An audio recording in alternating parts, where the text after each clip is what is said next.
오늘 우리에게 허락하신 하나님의 말씀 미가 4장 1절에서 5절입니다.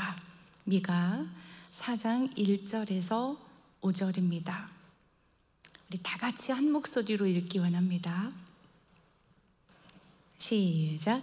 끝날에 이르러는 여호와의 전에 산이 산들의 꼭대기에 굳게 서며 작은 산들 위에 뛰어나고 민족들이 그리로 몰려갈 것이라.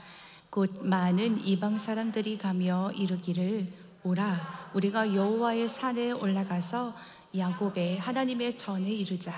그가 그의 도를 가지고 우리에게 가르치실 것이니라. 우리가 그의 길로 행하리라 하리니 이는 율법이 시온에서부터 나올 것이요 여호와의 말씀이 예루살렘에서부터 나올 것이니라. 그가 많은 민족들 사이에 이를 심판하시며 먼 곳 강한 이방 사람을 판결하시리니 무리가 그 칼을 쳐서 보습을 만들고 창을 쳐서 낫을 만들 것이며 이 나라와 저 나라가 다시는 칼을 들고 서로 치지 아니하며 다시는 전쟁을 연습하지 아니하고 각 사람이 자기 포도나무 아래와 자기 무화과 나무 아래에 앉을 것이라. 그들을 두렵게 할 자가 없으리니 이는 만군의 여호와의 입이 이같이 말씀하셨습니다. 만민이 각각 자기의 신의 이름을 의지하여 행하되 오직 우리는 우리 하나님 여호와의 이름을 의지하여 영원히 행하리로다. 아멘. 요즘 우리는 미가서 말씀을 들여다보고 있습니다.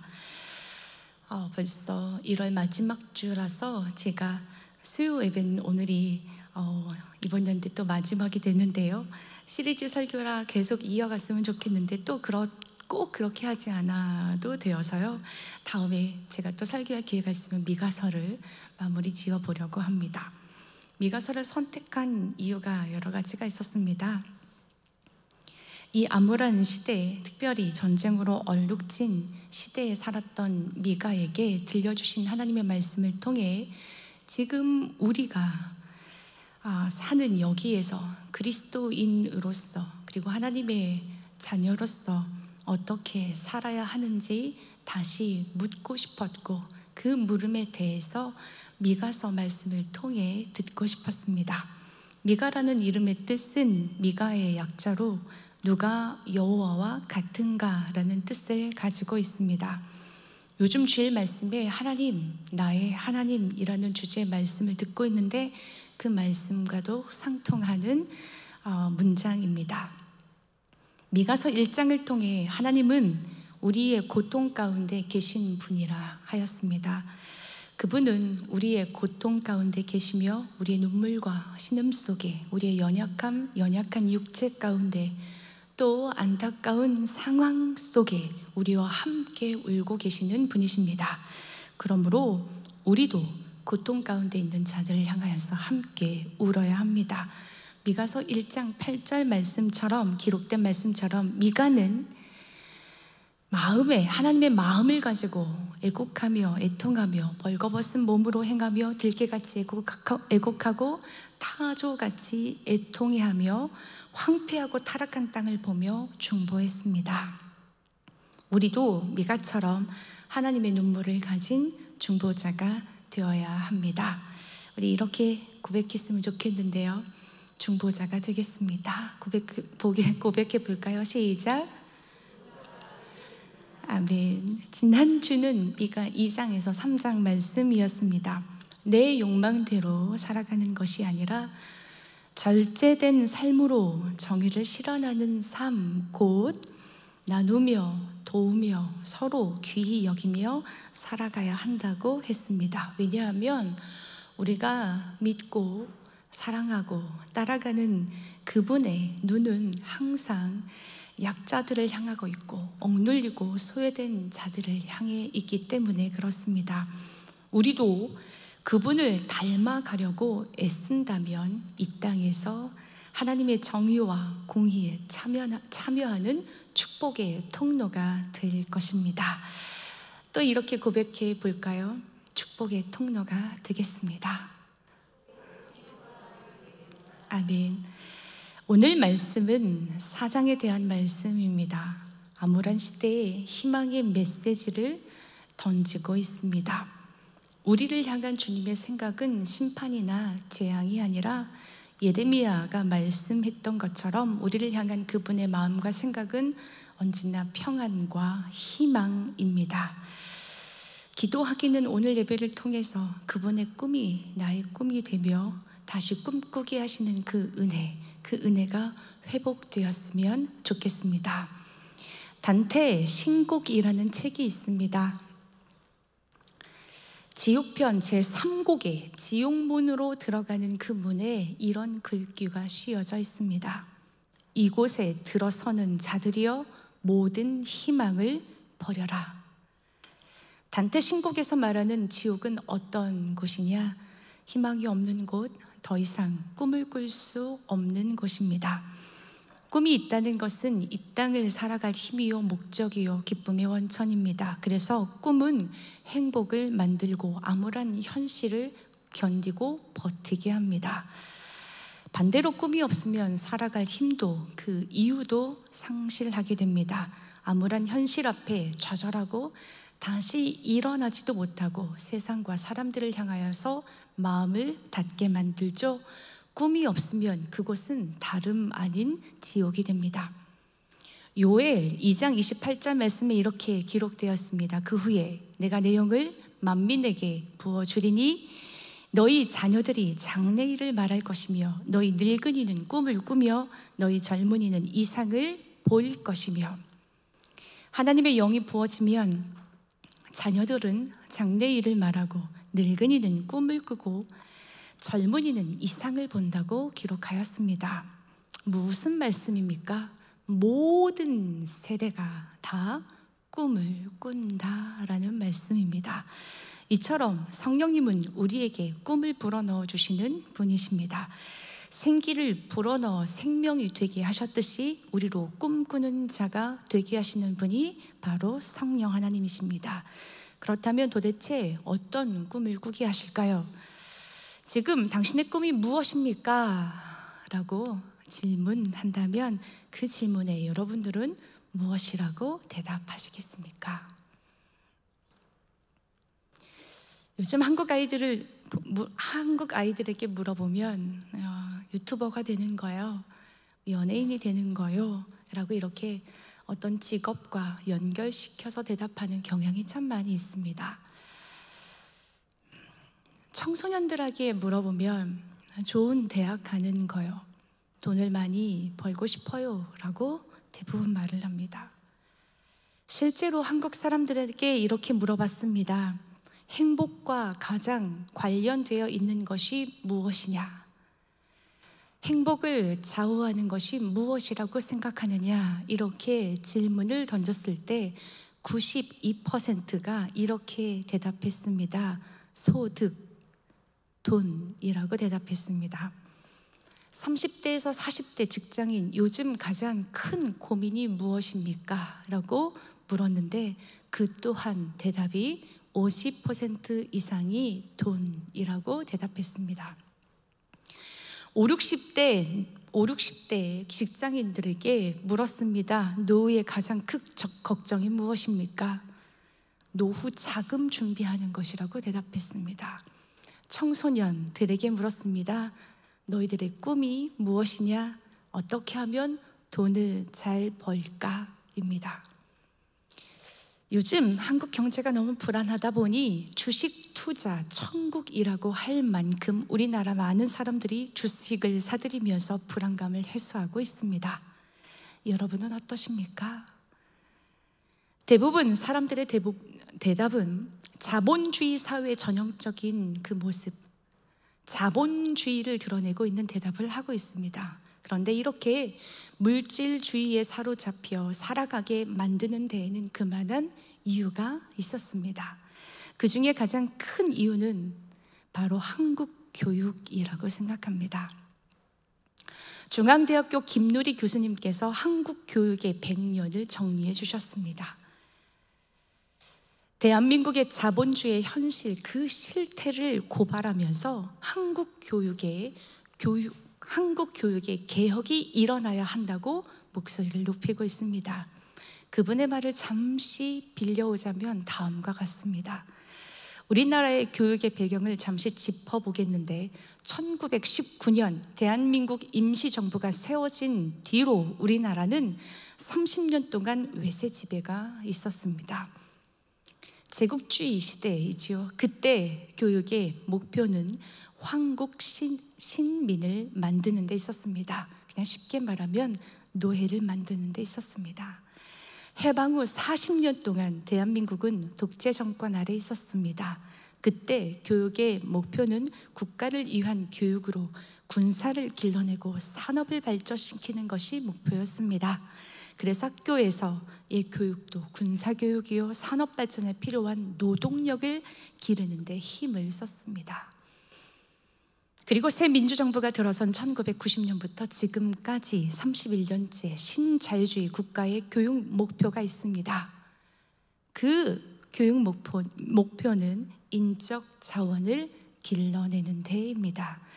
좀 더 쉽게 말하면 좋은 대학 가는 것, 똑똑한 아이를 만들어내는 데 있습니다. 그런데 우리가 다 알고 있듯이 교육은 그게 아닙니다. 교육은 인간을 인간답게 길러내는 것이 교육입니다. 그런데 한국 교육은 인간을 인간으로 바라보지 못하고 무엇으로 보고 있느냐? 자원으로 보고 있습니다. 그래서 교육부를 한때 인적자원부라고 부르기도 했습니다. 인간을 자원이라고 생각하다 보니 그 사람 정체성을 스펙이라고 표현하고 평가했습니다. 사실 스펙은 군사용어입니다. 무기의 사양을 나타낼 때 쓰는 용어입니다. 총의 성능이 어떤지를 말할 때 쓰는 것이 바로 스펙입니다. 그런데 이런 용어를 한 인간을 규정하는 개념으로 사용하고 있습니다. 그 주체가 인간이 아니라 그 주체가 무엇이라는 것입니까? 바로 자본이기 때문에 그렇습니다. 그 덕에 학교 교육은 사람다움을 길러내는 것이 아니라 서로 경쟁하게 만들고 서열화시키고 우열을 가리는 전쟁터로 만들어 놓았습니다. 남는 것이라고는 열등감, 패배감, 그리고 철저하게 개인 이기주의로 살아가게 만들었습니다. 그래서 한국 사회 어린이들, 청소년들은 그렇게 행복하지 않습니다. 정말 안타깝게도 꿈이 없는 존재로 자라가고 있습니다. 꿈이라고 할 때 돈 외에는 더 이상 무언가를 생각하지 못하게 자라나고 있습니다. 그 피해자가 우리였고 우리의 자녀들도 또 그 길을 고스란히 걸어가고 있습니다. 안타깝게도 인류 역사상 가장 똑똑하고 개성 있는 아이들로 하나님께서는 이 땅에 그들을 보내주셨는데 더 이상 꿈을 꾸지 못하도록 온갖 열등감과 패배감 속에 살아가도록 우리가 만들고 있다는 것입니다. 그런데 단연컨대 꿈은 직업이 아닙니다. 더욱이 꿈은 돈이 아닙니다. 돈이 되어서는 안 됩니다. 그리고 꿈은 뭔가 특별하고 뛰어난 재능을 말하는 것도 아닙니다. 직업과 돈과 그리고 재능은 꿈을 이루기 위한 도구일 뿐입니다. 그렇다면 꿈이 무엇일까요? 하나님께서 이 땅을 창조하셨다라는 것을 우리가 믿는다라고 한다면, 그리고 우리를 향한 하나님의 꿈과 그렇다라고 한다면 그분이 우리를 향한 그분의 꿈과 그분의 목적이 있을 것입니다. 그분의 꿈대로 그분의 목적대로 살아가는 것이 인간에게 있어서 가장 행복한 길이 될 것입니다. 그래서 사실 우리의 꿈은 그분의 꿈이 되어야 합니다. 우리가 꿈꾸어야 하는 것은 바로 하나님의 꿈이어야만 합니다. 하나님의 꿈이 무엇일까요? 오늘 말씀의 미가 4장 3절에서 4절 말씀에 그 하나님의 꿈이 있습니다. 제가 개역개정 읽지 않고요, 세번역만 읽어드리도록 하겠습니다. 세번역으로 읽으면 이렇습니다. 주님께서 민족들 사이의 분쟁을 판결하시고 원근 각처에 있는 열강 사이의 갈등을 해결하실 것이니 나라마다 칼을 쳐서 보습을 만들고 창을 쳐서 낫을 만들 것이며 나라와 나라가 칼을 들고 서로를 치지 않을 것이며 다시는 군사 훈련도 하지 않을 것이다. 사람마다 자기 포도나무와 무화과 나무 아래에 앉아서 평화롭게 살 것이다. 사람마다 아무런 위험을 받지 않으면서 살 것이다. 이것은 만군의 주님께서 약속하신 것이다. 하나님의 꿈이 무엇입니까? 바로 평화입니다. 평화를 히브리어로 샬롬이라고 합니다. 온라인 안에서 예배로 모일 때 우리는 샬롬 하고 인사를 참 많이 합니다. 샬롬에 대한 히브리어 상형 문자를 풀어보면 아주 깊은 은혜, 아주 깊은 의미가 그 안에 담겨져 있습니다. 샬롬은 단순히 평화의 인사만이 아닙니다. 샬롬, 히브리어로 저렇게 씁니다. 아마 띄워주실 텐데요. 네, 샬롬 저렇게 씁니다. 히브리어는 오른쪽에서 왼쪽으로 읽습니다. 샬롬, 그 안에는 알파벳 4개로 구성되어 있습니다. 맨 처음에 쓰여져 있는 건 맨 오른쪽에 있는 거 이렇게 불 모양 있죠. 그걸 쉰, 네, 쉰이라고 해요. 근데 불 모양은 불모양과 평화, 그러니까 불, 제거한다라고 하는 그 뜻을 가지고 있는데요. 파괴한다라는 뜻을 가지고 있는데요. 이 파괴한다, 제거한다라는 것과 평화 어떤 의미가 있을까요? 그 옆에 바로 모세 지팡이 같이 생긴 것이 있습니다. 라메드라고 있습니다. 어떤 뜻을 가지고 있냐면 바로 권위라는 뜻을 가지고 있습니다. 그리고 바로 그 옆에는 바브라고 있습니다. 이 바브는 못처럼 생겼죠. 못, 근데 뜻은 연결하다라는 뜻을 가지고 있습니다. 그리고 네모난 이 부분은 맴이라고 읽는데 바로 무엇을 말하냐면 혼돈을 이야기합니다. 곧 사망을 이야기합니다. 사망을 낳는 혼돈을 이야기하죠. 요 뜻을 쭉 이어가면 이렇습니다. 혼돈과 연결되어 있는 그 권위를 제거하는 것이 바로 무엇이냐면 샬롬입니다. 우리를 혼돈으로, 우리를 사망으로 몰아넣는 그 권위를 파괴하는 것, 우리로 죽음으로 몰아넣는 세력을 제거하는 것, 즉 사망을 초래하는 죄를 제거할 때만 참된 평화가 온다라는 것입니다. 어떻게 그 세력이 제거되느냐? 바로 바브가 있어요. 못이 있어요. 그렇죠? 못을 상징하는 바브에 우리가 주목할 필요가 있습니다. 예수 그리스도께서 사람으로 이 땅에 오셔서 십자가에 못 박혀 죽으심으로 사망으로 몰아넣는 그 권위를 완전하게 제거했다라는 것입니다.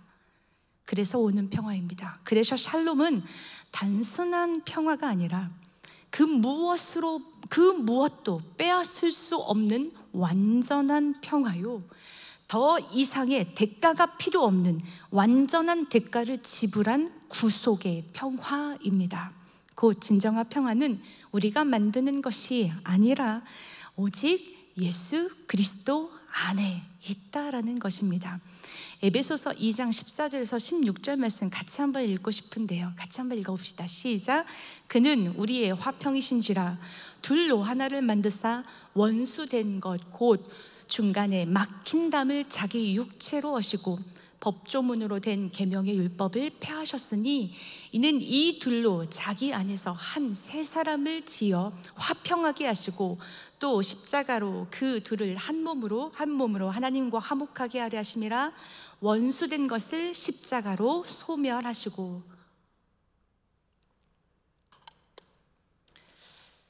1989년 11월 9일 동독과 서독으로 나뉘었던 그 경계선, 베를린 장벽이 무너졌습니다. 그날 동독 정치국 대변인으로 이제 막 임명된 보브 샤브보스키라고 하는 그 사람이 기자와 질의응답을 가졌습니다. 새로 바뀐 여행법에 대해서 발표하는 그 자리였습니다. 어떤 기자가 그 사람에게, 정치국 대변으로 있는 그 사람에게, 샤보보스키에게 이런 질문을 했습니다. 동독인들은 언제쯤 자연스럽게, 자유롭게 서독을 여행할 수 있겠습니까? 라고 물었습니다. 그때 그 사람이 이렇게 대답합니다. 그들이 원하는 곳이면 아무 데나 갈 수 있고 그들을 막지 않을 겁니다 라고 대답합니다. 그 기자가 다시 물었습니다. 그 법은 언제부터 발효됩니까? 그가 이렇게 대답합니다. 지금 당장이요. 지금 당장입니다. 지금 당장 여행 자유법 조치를 시행하겠다고 발표를 한 것입니다. 당시 법에 대해 제대로 인지를 하지 못한 사람이다 보니 그 말은 사실은 실수였습니다. 그런데 이 발언이 TV로 방영되기 무섭게 수많은 동독인들이 베를린 장벽으로 달려갔습니다.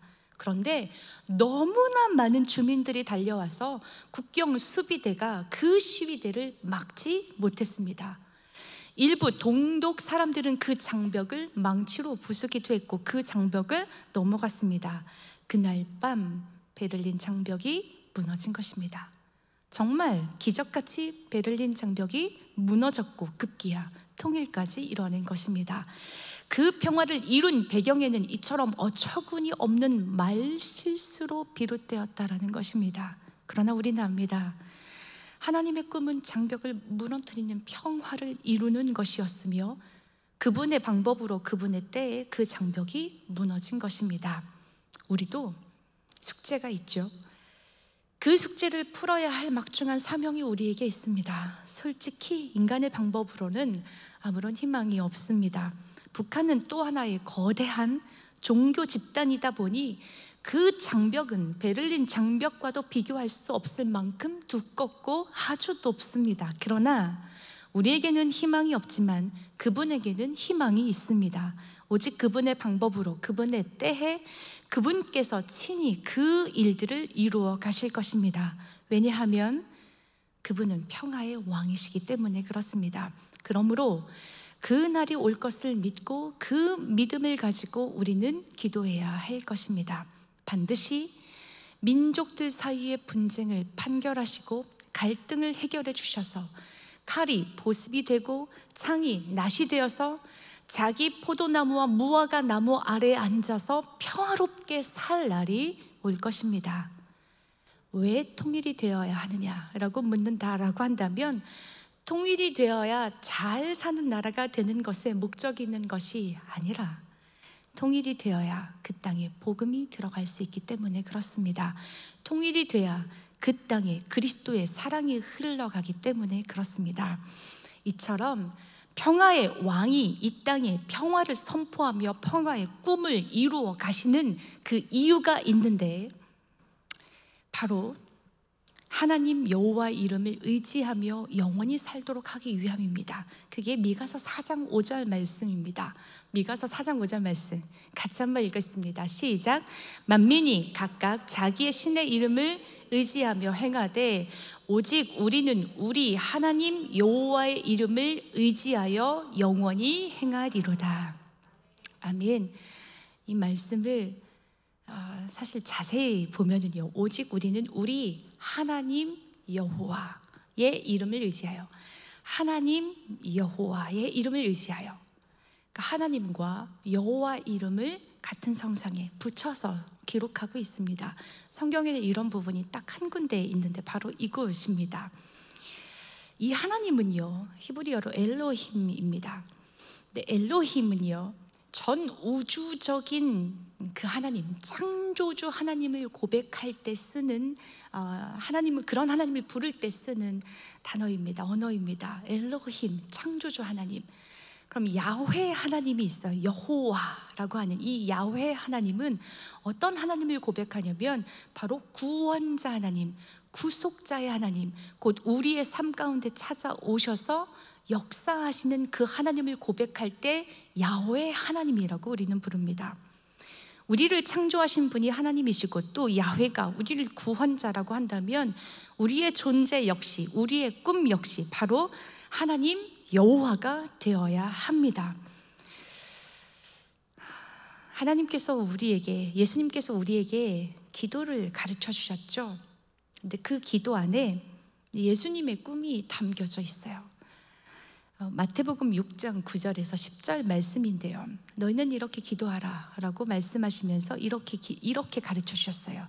하늘에 계신 우리 아버지여, 이름이 거룩히 여김을 받으시오며 나라가 임하시오며 뜻이 하늘에서 이루어진 것 같이 땅에서도 이루어지이다. 하나님의 꿈은요, 무엇이냐면 아버지의 이름이 거룩히 여김을 받는 거예요. 그 이름이 높여지는 거예요. 우리를 지으신 이유도 그분의 이름을 찬송하기 위함이다라고 이사야는 고백하고 있지 않습니까? 우리의 영혼을 소생시키시며 의의 길로 인도하시는 이유도 바로 자기의 이름, 하나님의 이름을 위해서입니다.